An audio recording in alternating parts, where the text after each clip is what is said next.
여러분이 잘 알고 계시는 성경과 관련된 유머 한 가지, 레트로 유머, 복고 유머를 하나 소개해 보겠습니다.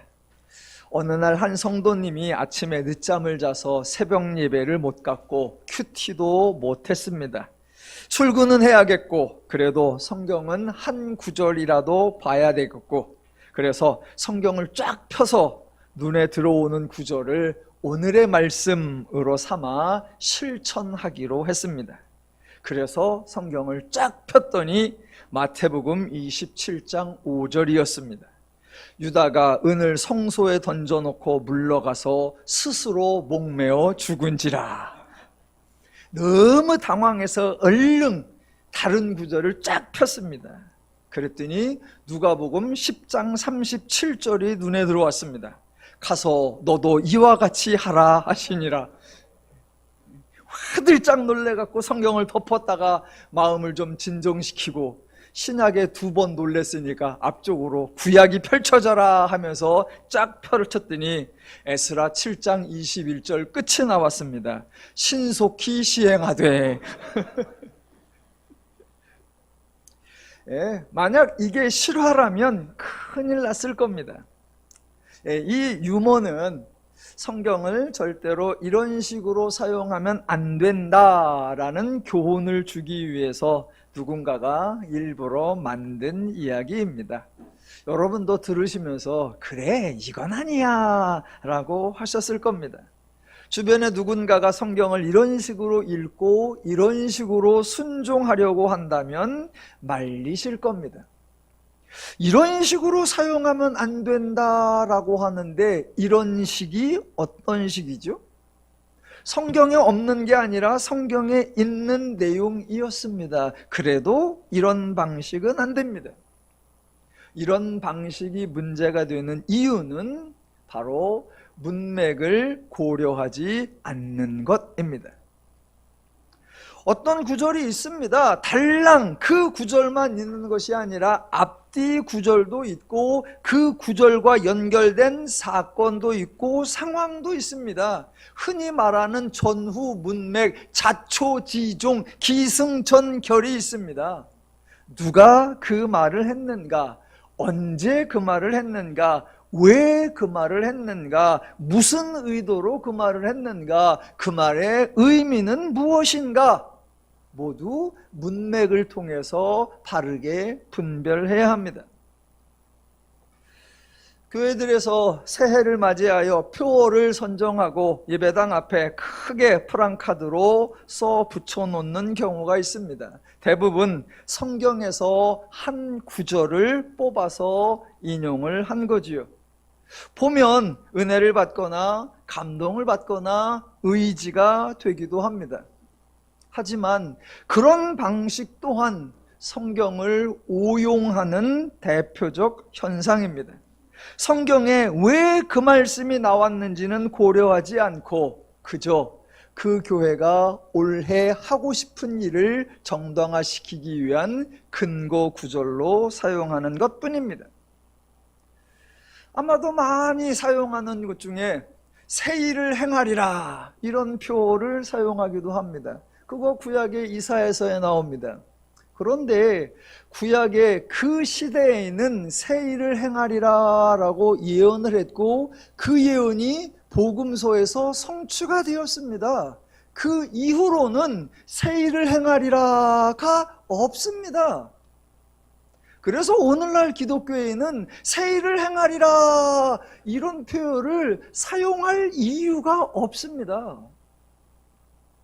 그런데 우리는 교회가 올해 뭔가 좀 새로운 계획을 세우자 그러면 그 구절을 크게 써놓고 서로 외우곤 합니다. 제가 어느 식당에 갔더니 문 앞에서 어느 교회에서 성경 구절 하나를 표구로 딱 해서 놓았는데 보고 성경에 저런 구절이 있었나? 깜짝 놀란 게 있습니다. 뭐라고 써 있었냐면 오셨으니 잘하였나이다. 사도행전 10장 33절. 예, 고넬료가 베드로를 초청했는데 처음에 안 오려고 하다가 나중에 베드로가 자기 집에 오니까 너무나 반가워서 오셨으니 잘하였나이다 라고 말했어요. 그 문맥하고 아무 상관없이 식당에서 오셨으니 잘하였나이다 라고 써붙여놨어요. 감동을 받으십니까? 어이가 없으십니까? 이 식당 사장님이 그런 방식을 어디서 배웠을까? 아마도 그 교회 예배당에서 표 붙이는 방식을 보고 따라했을 것입니다. 그런 방식이라면 저는 교도소에 한 구절을 표구하고 프랑카드를 크게 만들어서 선물을 해주고 싶습니다. 뭐라고 쓰냐면 풀어놓아 다니게 하라. 요한복음 11장 44절입니다. 예수님이 죽은 나사로를 무덤에서 나오게 하신 후에 옆에 있는 사람들에게 하신 말씀, 풀어놓아 다니게 하라. 제가 그거 표구해서 교도소에 선물해주면 재소자들은 저를 영웅처럼 대접할 거리요. 예, 성경을 그런 식으로 사용하면 안 됩니다. 그런데 그러한 방식의 원조가 누구냐? 에스라입니다. 제가 에스라를 비난하려는 것이 아닙니다. 혹시 우리 모두가 신앙의 구조, 신앙의 패턴, 신앙의 방식을 잘못 잡고 있다면 바로 잡아야 한다라는 겁니다. 에스라를 설교하기 위해서 개인적으로 오랜 기간 준비를 했습니다. 대략 20년 이상 걸렸습니다. 어느 한 구절만 고쳐서 되는 게 아니라 기독교 신앙 패턴 전체를 점검하고 바로 잡아야 했기 때문입니다. 많은 사람들이 에스라를 아주 신실한 사람으로, 그리고 에스라의 조치를 아주 신앙적인 것으로 생각을 합니다. 그렇게 생각하는 이유가 있지요. 하나의 이유가 아니라 기독교의 신앙 구조, 기독교의 신앙 패턴을 엉뚱하게 생각하는 거예요. 한 3단계로 되어 있는데 첫 번째를 잘못 생각하니까 자동적으로 엉뚱한 두 번째 논리가 생기고, 그러니까 자동적으로 세 번째 이상한 결론이 만들어지는 겁니다. 그 신앙의 구조, 그 신앙의 패턴 자체를 바로 잡아야 합니다. 자, 3단계인데 맨 먼저 하나님은 신실한 사람을 쓰신다라는 생각입니다. 즉 하나님은 준비된 사람을 쓰고 믿음 있는 사람을 쓰고 충성된 사람을 쓰고 순종하는 사람을 쓰신다는 생각입니다. 그게 첫 번째 생각이고, 자, 그때 등장인물이 에스라인데 하나님이 에스라를 쓰셨다라고 생각합니다. 하나님은 신실한 사람을 쓰시는데 하나님이 에스라를 쓰셨으니까 에스라는 자동적으로 신실한 사람이구나 라고 생각하는 겁니다. 그리고 이제 세 번째가, 하나님이 신실하다고 인정하여 부르고 세우고 쓰신 사람이 행한 조치라면 그 조치는 당연히 옳고 바르고 정당하고 맞다라고 생각하는 겁니다. 그러니까 에스라의 조치 당연히 옳은 것으로 이해하고 해석하고 설명하는 겁니다. 이 3단계의 연결고리, 지금 이 신앙의 구조가 맞습니까? 예. 우리 주변에서 너무나 자주, 너무나 많이, 너무나 반복적으로 듣는 패턴이니까 맞는다라고 생각할 수 있지만 전혀 맞지 않습니다. 간단하게 하나하나씩 반론을 제시해 보겠습니다. 우선 하나님은 신실한 사람을 쓰신다는 생각 맞지 않습니다. 버누림교회식으로 표현하면 하나님은 누구를 쓰십니까? 아무나 쓰십니다. 하나님은 준비된 사람, 믿음 있는 사람, 충성된 사람, 순종하는 사람을 쓰시는 것이 아니라 하나님은 아무나 쓰십니다. 하나님이 준비된 사람이나 믿음 있는 사람이나 충성된 사람을 싫어한다, 거부한다, 안 쓰신다는 의미가 아니라 죄인 중에는 그런 사람이 없다라는 것입니다. 만약 사람이 하나님의 사역에 대하여 준비된 사람이 있다면, 하나님 관계에 있어서 믿음 있는 사람, 순종하는 사람이 있다면 그 사람은 죄인이 아닌 것입니다. 그렇다면 모든 인간이 죄인이 되었다고 선포하는 기독교 스스로 기독교의 내용을 부정하는 겁니다. 기독교는 인간이 하나님에 대하여 죽었다라고 선포합니다. 죄인은 하나님에 대하여 무지하다라고 선포합니다. 그런데 그런 죄인이 어떻게 하나님의 사역에 대하여 준비가 되어 있을 수 있지요? 하나님에 대하여 무지한 사람이 어떻게 하나님에 대해 믿음이 있고 충성되고 순종해서 하나님께 쓰임을 받을 수 있습니까? 혹시 그게 가능하다면 그 사람은 죄인이 아닌 것이고, 혹시 그게 가능하다면 예수님은 굳이 오실 필요도 없고 십자가와 부활 사역을 행하실 이유도 없습니다. 제가 하나님이 아무나 쓰신다라고 강조하는 것은 사람을 비하하는 것이 아니라 하나님을 강조하는 겁니다. 하나님은 정말 아무나 데리고 쓰더라도 하나님의 사역, 하나님의 뜻을 이루어 내신다라는 겁니다. 전혀 준비가 안 된 사람이어도 하나님은 그를 통하여 약속을 성취하시고, 믿음이 없는 사람도, 충성하지 않은 사람도 하나님이 그와 함께 계셔서 하나님의 계획을 아주 완벽하게 이루어 내실 수 있으시다라는 겁니다. 그러니까 하나님의 사역은 특정한 사람이나 특정한 능력에 따라서 좌지우지 되는 것이 아니라 전적으로 하나님이 행하신다라는 겁니다. 우리 하나님은 그런 하나님이기에 하나님이 누군가를 찾으신다, 누군가를 구하신다, 누군가를 기다리신다, 이런 표현은 기독교에 전혀 어울리지 않는 겁니다. 에스라에 대해서도 제가 이 설명을 하려고, 유다가 망하기 전부터, 유다가 망할 때, 그 다음에 유다가 포로 생활할 때, 그 시대에 유다의 종교적 현실, 종교적 실체를 적나라하게 계속해서 말씀드렸던 것입니다. 그 당시 유다에서는 여호와 신앙 거의 없었습니다. 저의 임의적 판단이 아니라 하나님의 예언자들을 통해 계속해서 지적하셨던 거예요. 그러니까 그 시대에 다니엘이든, 그 시대에 에스더든, 그 시대에 에스라든 여호와의 신앙을 배울 만한 곳이 없었습니다. 하나님의 사역에 준비가 될 수 없었고, 믿음이 있거나 충성스러울 수 없었습니다. 그러니까 기독교 신앙 패턴의 두 번째 고리, 하나님이 쓰신 사람이라면 그 사람은 신실한 사람일 것이 분명하다, 그 생각도 틀린 거예요. 에스라의 경우는 더더욱이나 하나님이 쓰신 사람도 아닙니다.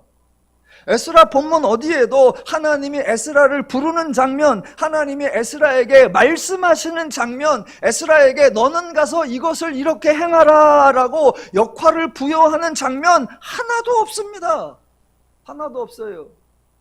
대신에 바사가 에스라를 임명하고, 바사가 에스라를 파견하고, 바사가 에스라에게 너는 가서 이것을 바치고 이것을 가리키고 이렇게 행하라 라고 적어놓은 조서는 있습니다. 에스라를 소개하는 표현들이 나오는데, 그것은 하나님이 에스라를 판단하고 하나님이 에스라에게 부여한 그런 신분, 그런 직분이 아니고 전적으로 바사가 자기 관료를 소개하는 표현입니다. 바사의 관점이고 바사의 직분이고 바사의 표현입니다. 에스라가 등장할 때 유다라고 하는 나라는 망한 지가 이미 150년 정도 되었습니다. 그리고 에스라는 바사에서 출생하고, 바사에서 성장하고, 바사에서 교육받고, 바사에서 발탁한 바사의 관료입니다. 보세요. 유다 백성 전체도 아니고 유다 백성 중에 지극히 일부가 바벨론 시대에 끌려와서 바벨론 시대 70년 정도를 지냈고 이어서 바사 시대 70에서 80년 정도를 살고 있는데, 그 바벨론에 살고 있는, 바사에 살고 있는 그 조그마한 유대 무리들 가운데 무슨 유대의 직분이 있고, 무슨 유대의 관직의 명칭이 있고, 무슨 유대의 시스템이 있겠습니까? 혹시 끌려간 사람들 말고 유다 땅에 머물러 있는 사람들의 경우라면 유대의 흔적이 남아있을 가능성이 조금 있습니다. 바벨론에서 파견 나온 관료, 바사에서 파견 나온 관료들이 이 유대 땅을 지배하고 통치하고 관리하면서 바벨론의 시스템, 바사의 시스템을 여기에 정착시키려고 하고 있습니다. 그렇다면 당연히 높은 사람들부터, 중요한 것부터 하나하나씩 바벨론화, 바사화 시켜가겠지요. 그렇게 해나가면서부터 하나하나 영향력 있는 것부터 고쳐나가는데, 그런 세월이 벌써 150년도 지나갔는데 아직 저 시골 끝까지, 저 사소한 것까지는 아직 못 고쳐서, 중요한 것들은 바벨론이나 바사화 되었지만 아주 미천한 것들에게는 아직 예전의 유대적 직분이나 유대적 명칭이나 그런 것들이 남아있을 수 있을 겁니다. 유대 땅에서 이미 바벨론화 작업 70년 이상 지나되었고 바사의 작업 70년도 지나갔으니까 아마 유대적 개념들은 거의 소멸됐을 텐데, 저 끄트머리 사소한 것들은 조금 남아있을 수 있다라는 거예요. 하지만 에스라는 유대 땅이 아니라 바사에 있었습니다. 태생부터 바사 태생입니다. 포로로 끌려오고 난 지 대략 150년도가 흘렸으니까 오늘날로 따지면 에스라는 포로 1세대가 아니고 포로 1.5세대도 아니고 포로 2세대나 포로 2.5세대 그 이상입니다. 그것도 바사에 끌려와서 겨우 생존하기에 급급한 하층민이 아니라 바사의 주류 사회에 진입했습니다. 그러니까 에스라가 얼마나 바사화 되었을지 충분히 짐작이 갑니다. 그런 에스라와 관련된 신분, 그런 에스라와 관련된 직분, 그런 에스라와 관련된 관직에 대한 표현들은 모두 바사의 관점이고 바사의 용어이고 바사의 표현이라는 겁니다. 그래서 제가 매주마다 강조하는데 에스라에 대한 소개가 7장에 나옵니다. 그 표현에 여러분이 오해하지 말라라는 거예요. 뭐라고 소개한다? 이스라엘의 하나님 여호와께서 주신 모세의 율법에 익숙한 학자, 여호와의 계명의 말씀과 이스라엘에게 주신 율례 학자요, 학자 겸 제사장, 하늘의 하나님의 율법의 완전한 학자 겸 제사장, 이런 표현들을 신앙적 표현이나 종교적 표현으로 오해하지 마시라라는 겁니다. 바사라는 나라에서 바사 관료를 뽑아놓고 그 바사를 임명하며 그 관료를 표현하는 거니까 당연히 바사의 행정적 표현이고 바사의 정치적 표현입니다. 그런데 그 표현에 뭐가 나온다? 여호와의 율법에 익숙하다, 학자다, 제사장이다, 이런 표현이 나오는 거예요. 바사가 바사적 관점으로 그렇게 표현한 거예요. 그런데 허당한 성경을 읽는 분들이 우와, 율법에 정통하되 학자래, 제사장이래. 그렇지, 이렇게 신실한 사람이니까 하나님이 에스라를 쓰셨지. 그런 에스라가 하는 조치라면 당연히 다 옳은 거지 라고 착각을 하더란 말입니다. 아니요, 하나님은 아무나 쓰신다 이고, 두 번째, 에스라는 하나님이 쓰신 사람이 아니라 바사가 쓴 사람일 뿐입니다. 구약의 마지막 시대, 즉 유다 나라가 패망하기 전부터 망하는 과정, 포로기, 귀환의 시대, 그 시대에 하나님이 부르신 사람, 하나님이 쓰신 사람들이 있습니다. 그들이 누구라고요? 예, 선지자들입니다. 다니엘 아니고요, 에스더 아니고요, 에스라 아니고요, 선지자들입니다. 선지자들의 경우 하나님이 이사야를 부르셨다, 하나님이 예레미야를 부르셨다, 하나님께서 에스겔을 부르셨다, 그런 장면 나옵니다. 하나님이 학개에게 말씀하신다, 하나님이 미가에게 말씀하신다, 하나님이 하박국에게 말씀하신다, 예, 나옵니다. 하나님께서 요나에게 가라사대 너는 니느웨로 가라, 가서 이 복음을 전파하라, 역할을 부여하는 장면 나옵니다. 그 선지자들 하나님이 부르시고 하나님이 세우시고 하나님이 맡기시고 하나님이 쓰신 하나님의 사람들입니다.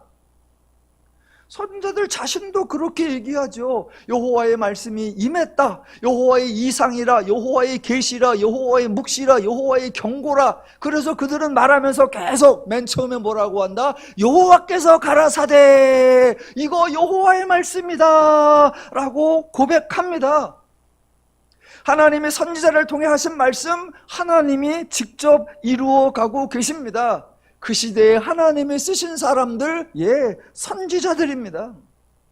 대신 하나님이 다니엘을 불렀다 그런 내용이 없고, 하나님이 에스더를 왕으로 세웠다 그런 내용이 없고, 하나님이 에스라에게 중요한 역할을 맡기셨다 그런 내용 없습니다. 없어요. 여기까지가 기독교 신앙 패턴의 두 번째 고리까지를 바로잡는 거예요. 하나님은 신실한 사람을 쓰신다. 아니요, 아무나 쓰신다. 하나님이 에스라를 쓰신 거 보니까 에스라는 신실한 게 분명하다. 아니요, 하나님은 에스라를 쓴 적도 없다. 그러니까 세 번째, 하나님이 신실한 사람을 쓰는데 쓰임받은 사람이 에스라니까 에스라는 신실한 거고, 그런 에스라가 한 조치는 옳고 맞다라고 하는 이 세 번째 결론, 아니다라는 겁니다. 예, 에스라의 주장과 에스라의 조치는 사실 매우 황당합니다. 구약의 본문을 짜집기 위해서 자기 주장을 합리화하고, 창세기부터 이 시대까지 하나님이 하신 말씀이 매우 많고 다양한데 그 중에 딱 한 가지만을 부여잡고 그 말씀을 근거로 멀쩡한 가정을 파탄내고 허당한 여인들과 아이들을 몰아내는 비인간적 만행을 자행합니다. 제가 어이없어 하는 게 두 가지라니까요. 첫 번째, 에스라가 이렇게 행동하는 거, 그게 일단은 너무 어이가 없는데, 그거보다 더 어이가 없는 거, 허당한 설교자들이 에스라의 조치를 매우 칭찬하고 모범적 사례로 소개한다는 겁니다. 물론 이러한 사례는 이미 에스더 사건에서도 살펴보았습니다.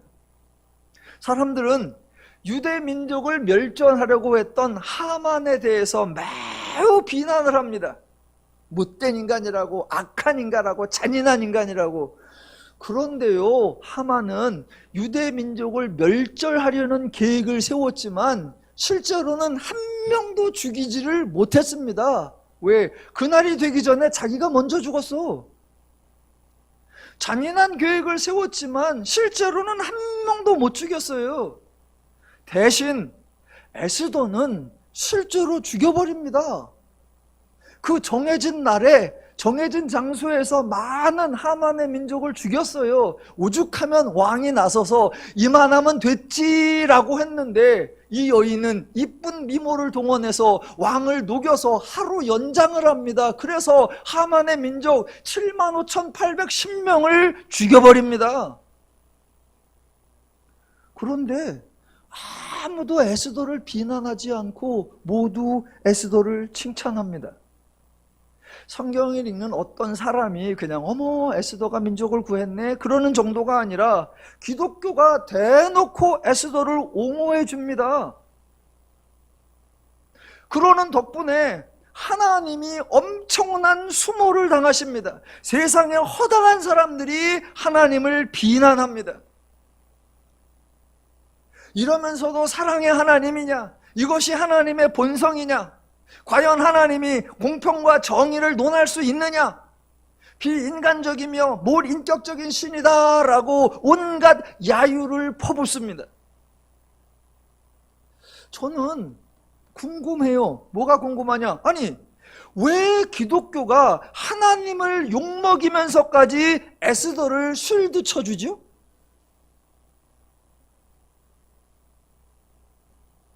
왜 기독교가 하나님을 비난받게 하면서까지 에스라를 옹호하려고 노력을 하지요? 하나님이 비난을 받건 말건, 하나님이 욕을 받건 말건, 사람들은 에스더가 잘했다고 하고 에스라가 잘했다고 합니다. 그러면서 자기들 주장을 합리화시키는 근거를 구약의 출애굽 사건에서 또 가지고 오지요. 예를 들면 이런 거죠. 히브리 민족이 애굽에서 나와서 가나안에 들어갈 때에 하나님이 가나안에 거주하고 있는 모든 민족을 남자와 여자와 어린아이까지 진멸시키라고 했다라고 당당하게 설명을 합니다. 하나님은 예전에도 그랬고, 그러니까 지금 에스더가 이방인들 죽인 거 당연하고 에스라의 이 조치 당연하다, 그 원조가 하나님이었다라고요. 물론 하나님이 그런 말씀을 하신 적이 있기는 합니다. 그런데 문맥을 살펴야지요.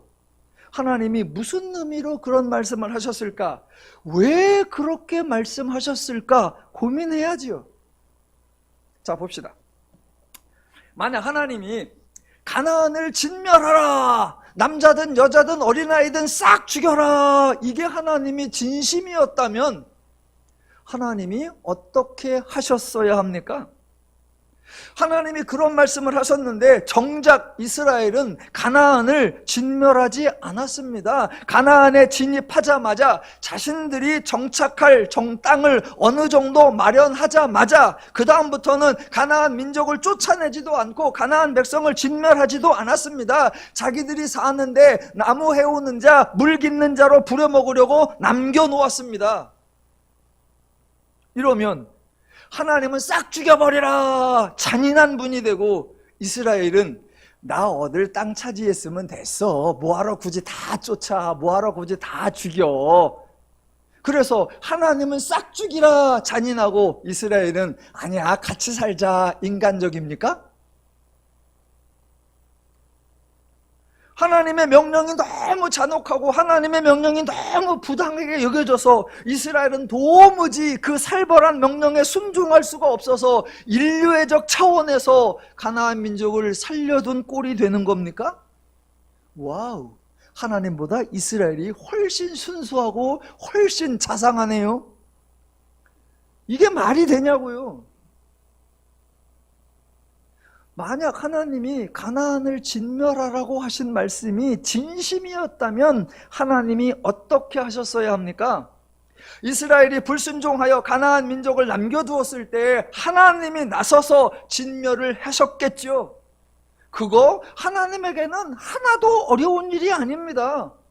하나님 스스로 가라사대 나는 실언치 아니하고 허언치 아니하는 하나님이다 라고 말씀하셨으면 말씀대로 행하셔야지요. 약속하시고 맹세하신 분이라면 그대로 성취하셔야지요. 말해놓고 실행하지 않으면 하나님의 신용 등급이 떨어지는 거잖아요. 하나님이 진멸하고 싹 쫓아내라 그랬어요. 그랬더니 이스라엘이 안 합니다. 너희들이 안 하면 나라도 내 말대로 이루어야 되겠다. 하나님이 나서서 싹 몰아내거나 죽였어야죠. 그런데 하나님은 가나안 족속에게 손도 대지 않았습니다. 하나님이 직접 나서서 한 사람도 죽이지 않았습니다. 그렇다면 하나님이 가나안을 진멸하라고 말씀하신 적은 있다. 그런데 그 말씀의 의미는 가나안 족속을 싸그리 죽여버리라, 그런 의미가 아니었구나 라고 이해하는 것이 옳습니다.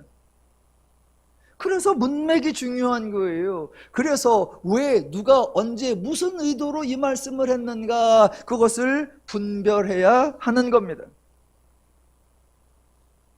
그런데 에스라의 말과 에스라의 행동은 매우 선동적입니다. 아주 의도된 액션이.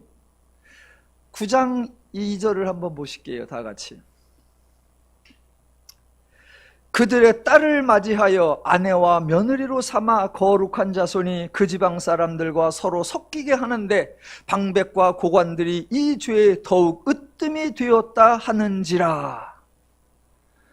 이걸 보고 놀래가지고 이제 3절에 보면 속옷과 겉옷을 찢고 수염을 자르고 기가 막혀 앉았다라고 합니다. 그런데 저는 에스라가 그렇게 행동하는 게 더 기가 막혀.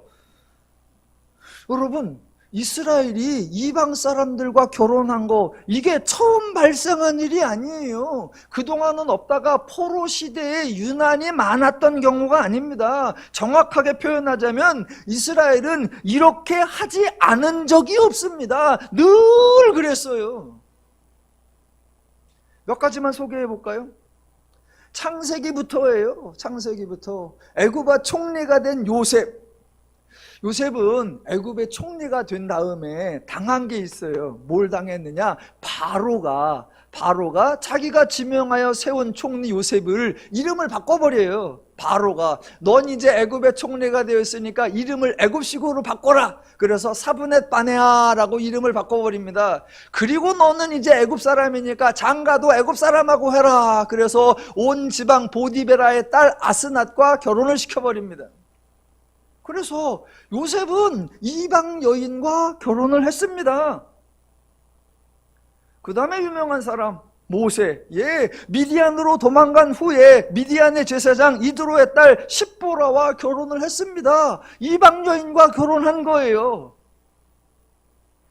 목사님, 그래도 그 두 가지는 아직 율법이 주어지기 전이니까 괜찮잖아요. 좋아요. 그렇다면 예외로 칩시다. 자, 이스라엘이 가나안 입성할 때, 가나안 입성하는 걸 도와주었던 여인이 있죠. 가나안 사람, 이방인 여인 라합이었습니다. 그런데 마태복음 1장에 의하면 살몬이 라합에게서 보아스를 낳고라고 나옵니다. 그러니까 유대인 남자 살몬이 가나안 족속 이방인 여인 라합과 결혼한 거예요. 그러니까 이 이방인 여인과 결혼한 이 남자와 이 여자 이름이 그리스도의 계보에까지 등장을 합니다. 또 유명한 인물이 나오미의 집안입니다. 나오미가 약속의 땅, 하나님이 주신 땅 가나안을 버리고 모압으로 이주를 합니다. 그리고 거기에서 두 아들을 위하여 모압 여인을 결혼을 시켜서 며느리로 삼습니다. 그러다가 거기서 남편도 죽고 두 아들도 죽습니다. 그리고 며느리 중에 하나도 떠나가고 남은 며느리 하나가 그 유명한 룻입니다. 그러니까 룻은 이방 여인이었고 유대인 남자하고 결혼을 한 거예요. 그러다가 다시 고향으로 돌아와서 룻이 두 번째 결혼을 합니다. 모압 여인 룻이 두 번째 결혼을 하는데 두 번째 결혼하는 남자도 유대인이에요. 보아스. 혹자들은 그럽니다. 나오미가 말씀에 불순종하고 모압에 가서 모압 여인을 며느리로 들였기 때문에 하나님께서 그 아들을 죽였다. 그러면 두 번째 남자 유대인 보아스도 죽여야지. 그런데 룻과 그 보아스가 결혼하여 오벳을 낳았고 오벳의 자손이 다윗입니다. 그리하여 이방인 여인 라합도 이방인 여인 룻도 그리스도의 계보에 등장합니다. 이스라엘 유대 남자가 유대 사람이 이방 사람과 결혼한 거 에스라 시대의 처음이 아니에요. 이스라엘에서 안 그런 때가 없습니다. 왕정사로 가볼까요? 솔로몬에게 많은 여인들이 있습니다. 한 1000명 정도의 여인이 있다 그래요. 그런데 그 중에 솔로몬의 아내, 솔로몬의 부인이라고 소개되는 사람은 딱 한 명이에요. 그래도 솔로몬이 조강지처는 잘 지켰어. 자기 부인은 딱 하나고 나머지는 그저 첩이고 흥이고 부인은 하나야. 근데 그 부인이 누구였냐? 애굽 여인이었습니다. 이방 사람이었어요. 왕정사 시대에는 이방과 결혼하는 게 하도 많아가지고 일일이 소개하기가 힘듭니다. 가장 유명한 거, 북왕국 이스라엘의 7대 왕 아합이라는 사람이 있는데 이 사람의 부인이 시돈 사람 이세벨입니다. 왕부터 이방인 여인과 결혼을 했어요. 또 에스라 시대에, 에스라보다는 조금 앞섰던 그 시대에 에스더라고 하는 여인이 있었는데요, 이 여인은 바사 사람, 이방인 남자 바사 사람 아하수에로와 결혼을 합니다. 근데 이게 얼마나 웃기냐면, 결혼하기 전에 친족인 모르드게가 에스더에게 네가 유대인이라는 사실을 절대로 밝히지 마라, 그렇게까지 하면서 이방 남자하고 결혼을 시켜요. 이렇게 이방과 결혼하는 거 허다했어요. 그런데 하나님은 그것을 지적하신 적이 없습니다. 하나님은 에스라처럼 반응하신 적이 없어요. 자, 조금 재미있으시라고 한번 성경에 없는 얘기를 한번 그냥 저와 여러분이 생각을 한번 해보십시다. 에스라보다 조금 앞선 시대, 에스더보다 조금 앞선 시대에 있던 유명한 인물 다니엘이라는 사람이 있죠. 여러분, 다니엘이 결혼을 했나요? 안 했나요?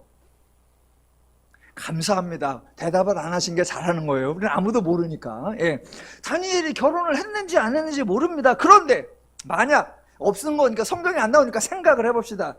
만약 결혼을 했다고 하면 다니엘이 유대 여인하고 했을까요? 바벨론 여인하고 했을까요?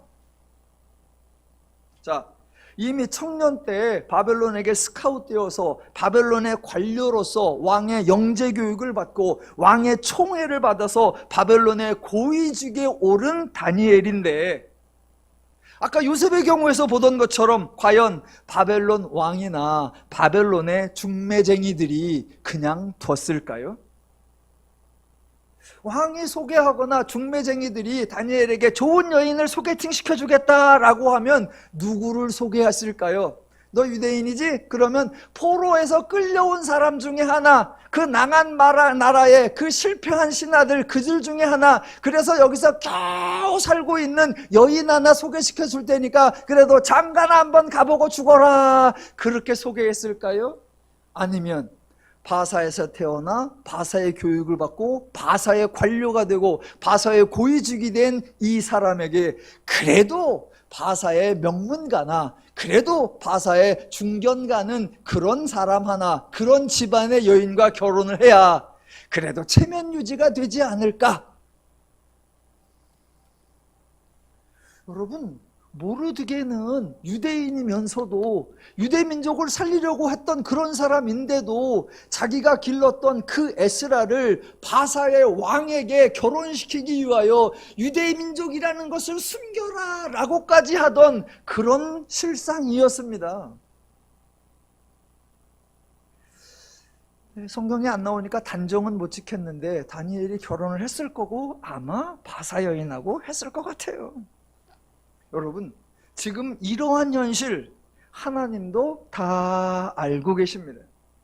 이 시기에 하나님이 예언자들을 통해 이스라엘과 유다의 여러 가지 죄에 대하여 계속 지적하셨습니다. 그런데 그 지적들 중에 이방인과 결혼한 것이 문제다라고 하신 적이 없습니다. 그래서 해법으로 이방 여인들을 다 내보내고 그 이방 여인과의 관계에서 태어난 아이들까지 다 내보내라, 그렇게 하신 적이 없어요.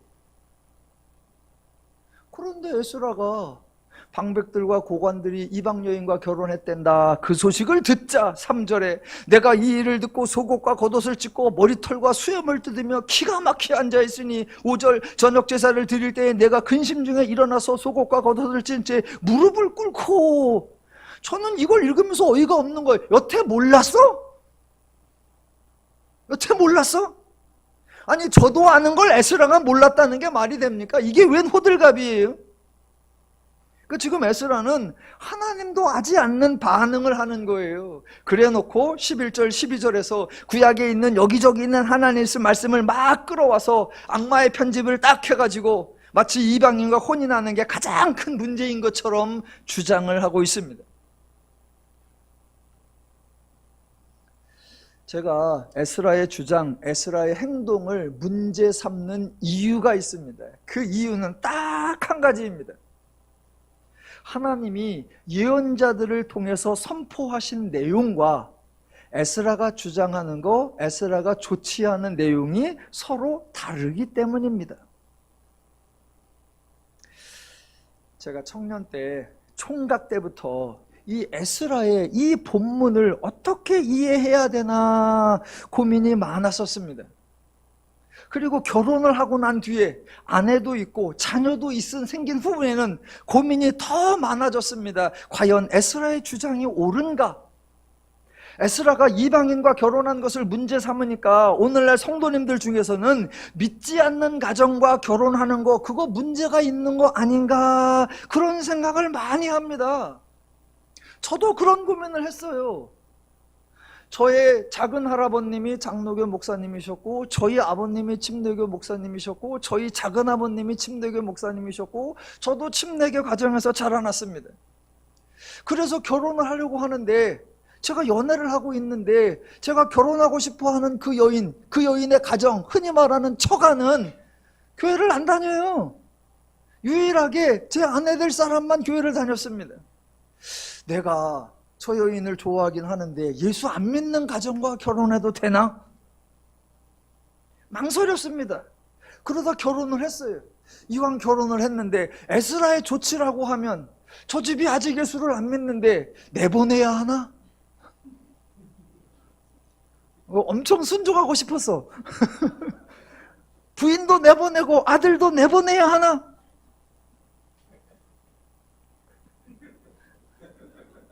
에스라가 그나마 민족에 대해서만 문제를 삼은 게 천만다행이라고 해야 되나? 혹시 에스라가 연상도 안 된다 그러면 나는 끝났어. 주변에서 모두 에스라의 주장이 옳고 에스라의 조치가 옳다라고 하는데 이거 어떻게 해야 하는가?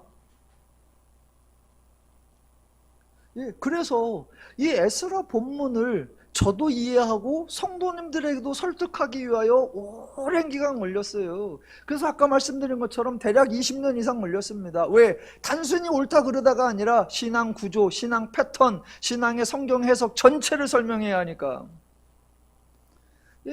제가 해결한 방식은 성경을 통해서 같은 시대에 에스라가 활동하기 그 이전부터 에스라가 활동하는 그 시대까지 하나님이 예언자들을 통해서 선포하신 내용, 그 내용과 에스라가 주장하는 거, 에스라가 좋지 않은 거 서로 다르더라라는 겁니다. 다르더라. 에스라가 주장한 말 중에 하나 12절 중간에 볼까요? 이렇게 나오죠. 하나님이 에스라가 이렇게 말합니다. 그들을 위하여 평화와 행복을 영원히 구하지 말라라고 하나님이 하셨대요. 여러분, 하나님이 이렇게 말씀하셨을까요?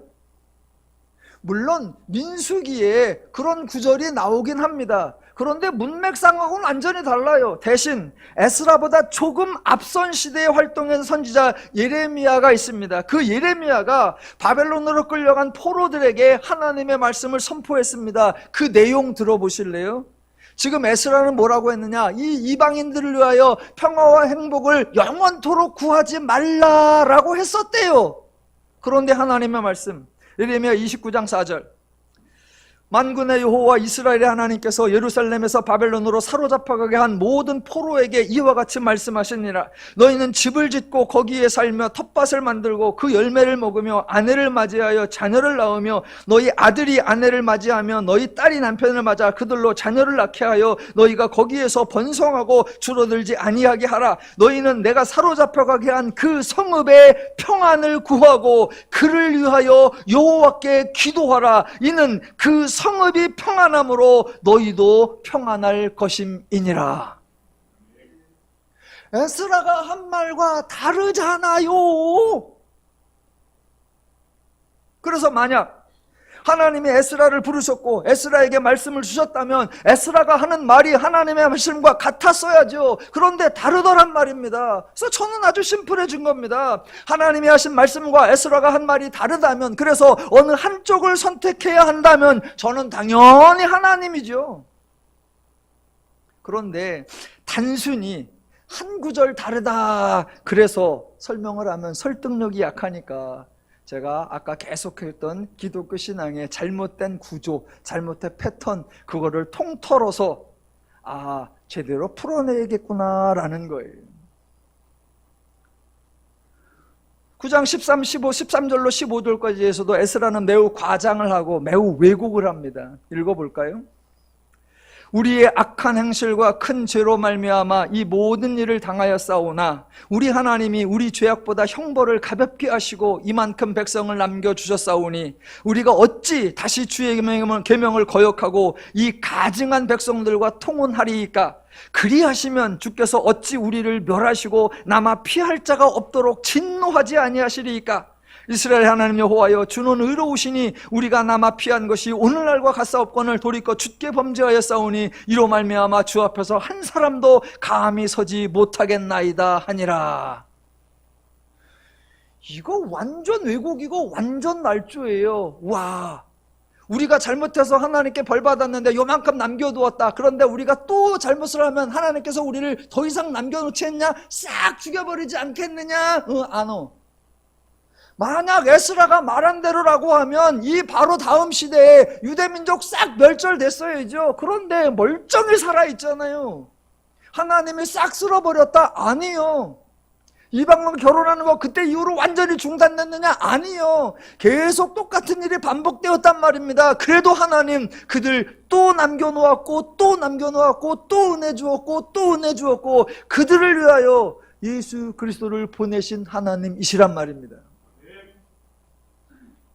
그런데 자기가 하고자 하는 일을 조금 정당하기 위하여 우리가 이렇게 하지 않으면 하나님이 우리를 남겨버리시겠느냐? 하나님께서 싹 쓸어버리지 않겠느냐? 하나님이 너희를 죽여버리리라. 예, 이런 걸 전문용어로 선동이라 그래요. 선동이라고. 오늘날 유대교의 주장에 의하면 율법에 613가지의 조항이 있다고 합니다. 그런데 에스라는 왜 유독 결혼 조항에만 집중을 했을까? 우리 기독교인 중에도 유대교 출신, 정통 유대교 출신 아주 대표적 인물이 한 분 계시죠. 사도 바울. 그 사도 바울이 이런 말을 하죠. 율법을 지키려면 다 지켜야 한다. 하나를 어기면 다 어긴 거고 한 번을 어겨도 다 어긴 거다. 지키려면 다 지키고 지키려면 계속 지켜라. 그래야 한다예요. 그런데 에스라는 나머지 612개는 난 몰라. 그런데 딱 하나, 이방인과의 결혼, 이거는 안 된다. 아니요. 에스라보다 하나님이 더 유다의 죄에 대하여 지적하셨고 경고하셨지만 유독 이방인과의 결혼 문제에 심각하게 강조하신 적 없습니다. 당연히 해법으로 이방인 아내와 그 사이에서 난 자식을 내보내라, 그런 조치를 말씀하신 적 한 번도 없습니다. 하나님은 유대인이든 이방인이든 죄를 따르는 것이 문제다라고 말씀하셨습니다.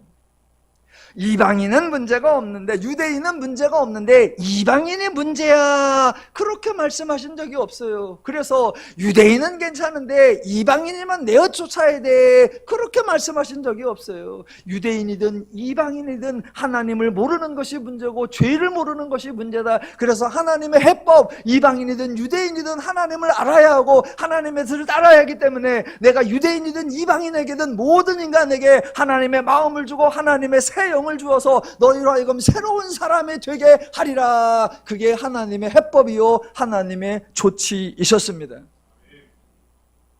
에스라하고 다르잖아요. 왜 에스라를 쉴드치고 왜 에스더를 옹호하려고 하나님을 비난하고 하나님을 욕먹게 하냐고요. 하나님은 유대인만 쓰시느냐? 아니요. 이방인도 쓰셨잖아요. 그래서 지금 이 에스라 시대가 성립하게 된 게 어떻게 가능했다? 하나님이 이방의 왕 바사 사람 고레스를 쓰셨기 때문에 가능했었잖아요. 예, 저는 하나님 편에 서고 싶지 에스라 편에 서고 싶지 않습니다.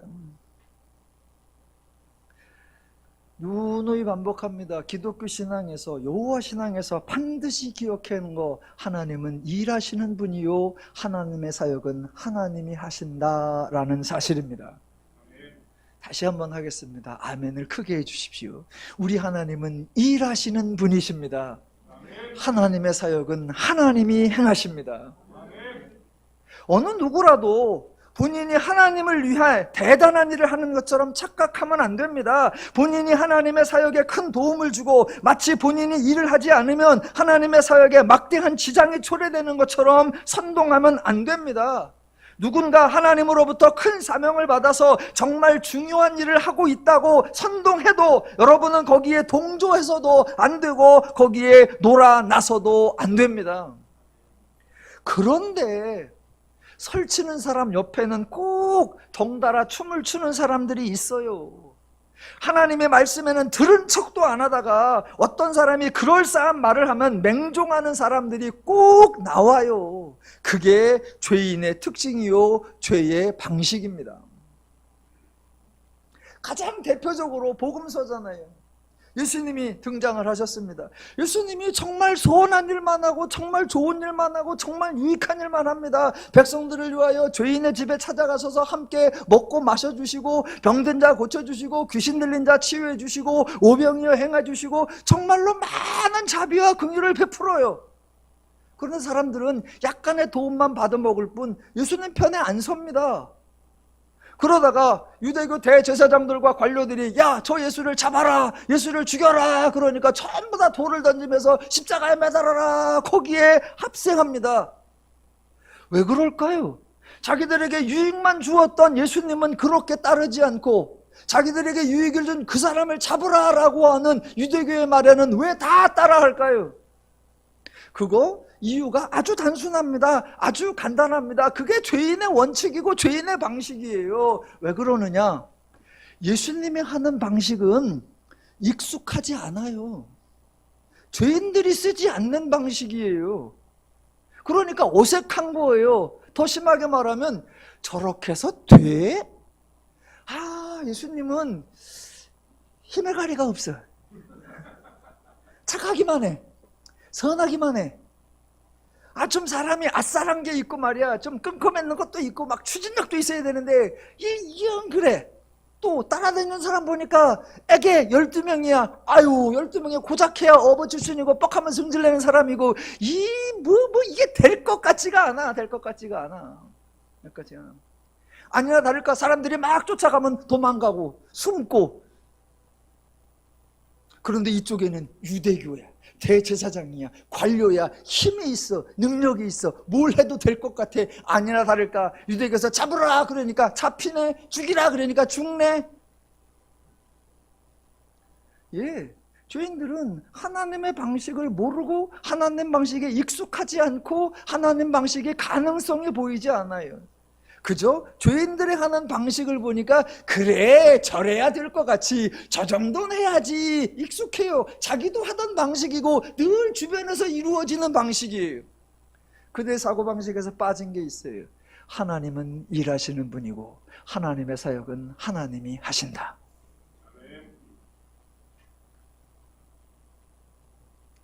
바사에서 유다로 파견 나온 바사의 관료 에스라가 있습니다. 에스라가 느닷없이 이방인과의 결혼을 문제 삼습니다. 그러자 선동하는 에스라 옆에 추종하는 자들이 생깁니다. 그게 10장 1절로 4절에 나옵니다. 10장 1절 4절. 에스라가 하나님의 성전 앞에 엎드려 울며 기도하여 죄를 자복할 때에 이런 거에 속으시면 안 됩니다. 혹시 이런 거에 감동받으시면 제가 매주마다 울어드릴게요. 혹시 저의 진정성이 의심된다 그러면 제가 강탄상 치우고 여기를 평탄하게 하고 여기서 맨날 무릎 꿇고 할게요. 이런 거에 속으시면 안 됩니다. 에스라가 하나님 앞에 성전 앞에 엎드려 울며 기도하여 죄를 자복할 때 많은 백성이 크게 통곡하며 이스라엘 중에서 백성의 남녀와 어린아이의 큰 무리가 그 앞에 모인지라 엘람 사람 여히엘의 아들 스가냐가 에스라에게 이르되 우리가 우리 하나님께 범죄하여 이 땅 이방 여자를 맞이하여 아내를 삼았으나 이스라엘에게 아직도 소망이 있나이다. 곧 내 주의 교훈을 따르며 우리 하나님의 명령을 떨며 준행하는 자, 이게 이제 에스라죠. 그의 가르침을 따라 이 모든 아내와 그들의 소생을 다 내보내기로 우리 하나님과 언약을 세우고 율법대로 행할 것이라. 이는 당신이 주장할 일이니 일어나소서 우리가 도우리니 힘써 행하소서 하니라. 여러분, 이거 결코 멋있는 장면이 아닙니다. 여러분, 기독교는 선동이 난무하는 종교가 아니에요. 인간이 으쌰으쌰해서 무엇을 이루어내는 종교가 절대로 아닙니다. 선동가들의 특징이 있죠. 자신이 하나님께로부터 대단한 사명을 부여받은 것처럼, 자신이 하나님의 뜻을 이루는 것처럼 강조하며 사람을 막 몰아붙이는 것. 동조자들의 특징도 있죠. 맞아, 이 사람이어야 돼, 이 방식이어야 돼, 율법대로 행하자. 하나님의 말씀을 오용하고 남용하는 것. 아니요. 기독교는 하나님이 일하십니다. 어떤 사람의 충성이 하나님의 일을 빨리 이루어낼 수 없고, 어떤 사람의 게으름이 하나님의 일을 지연시키지 못합니다. 하나님의 일은 하나님이 하십니다.